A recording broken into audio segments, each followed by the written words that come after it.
So this is the highly anticipated Glorious Model O Wireless.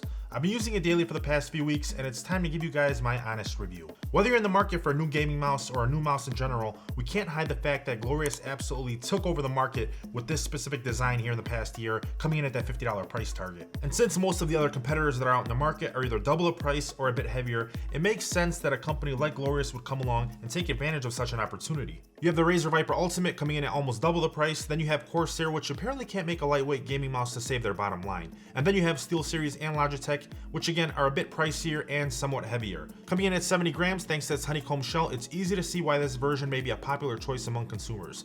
Surprisingly, adding a battery to this only makes it 2 grams heavier than the wired version, which is somewhat impressive.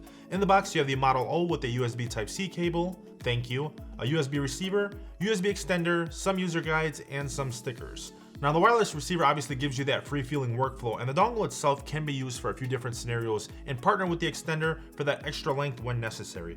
I found this to be a great option for me when I partnered it with my MacBook Pro, since the MX Master 3 is just too bulky and heavy for me. For design, it looks exactly like the wired version, sporting its RGB lighting on the sides and a smooth scroll wheel on top. You have 8 different presets with this model as well, and you're able to switch between 2 separate brightness settings, allowing you to set the brightness to dimmer mode so you can better conserve your battery.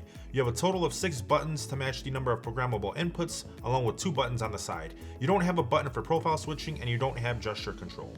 In terms of battery life, you get about 70 hours on a full charge. That's with the RGB lighting turned off, so I can only imagine that you would get less than half of that with the RGB lighting turned on. And that's based on previous mice that I've tested with these capabilities. In the default settings right out of the box, it's set to 50% brightness, which is more than enough in terms of light. For me, I'd prefer keeping it around 25% or turning it off altogether. It does go from dead to full charge in 30 minutes, which is pretty standard, so no complaints in that department. Now in terms of portability, it's not the best, since you can easily lose the USB receiver, leaving you with a wired only option to control this mouse. It doesn't have any Bluetooth capability either, which doesn't really help this scenario. For comfort, this feels like one of the best mice that I've ever used, just like its wired variant that I have been using for the past year, both in the studio and for gaming. The coating I chose was matte black, which by now I'm sure all of you know is my favorite. You do also have a matte white option as well to add to your color scheme depending on the look that you're trying to go for in your setup. The mouse is ambidextrous, so whether you're left or right-handed, this will suit pretty much everyone out there aside from people that have smaller hands.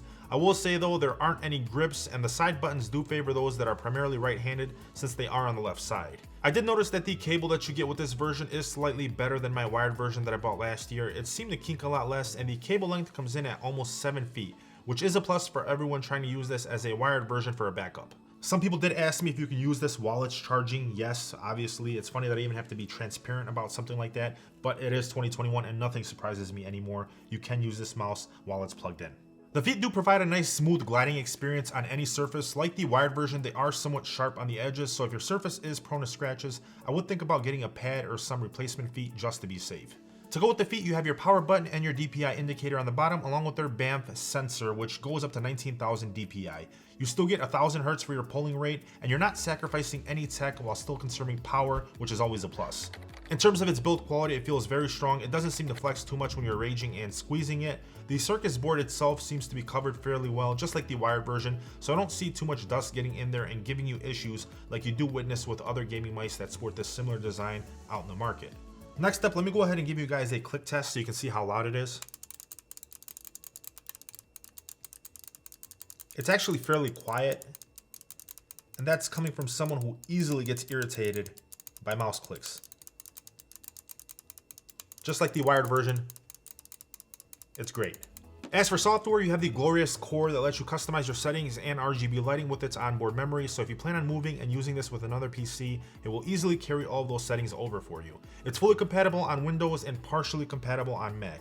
It does work just fine with my MacBook Pro, but the software isn't available on Mac, that's why I say it's partially compatible. For gaming, this thing is an absolute beast as well, no issues with this model, and I didn't have any problems switching over from my wired version in my testing, so overall this leaves this standing as the best gram for gram mouse that I've ever tested. Sure, it doesn't have Bluetooth capability, but I'll overlook that for the simple fact that this checks pretty much every other box for me on the hit list. If you do want to go ahead and pick it up, I will make sure I'll leave it linked down below for you guys, but I am curious to know what you guys are using in 2021. What's your favorite gaming mouse or mouse in general? Drop it down below in the comment section for me. Other than that, there's nothing else to say. Glorious, fantastic job. If you enjoyed this video, please make sure you smash that like button for me and subscribe if you haven't already. Thank you so much for watching. I'll see you guys in my next video. Peace.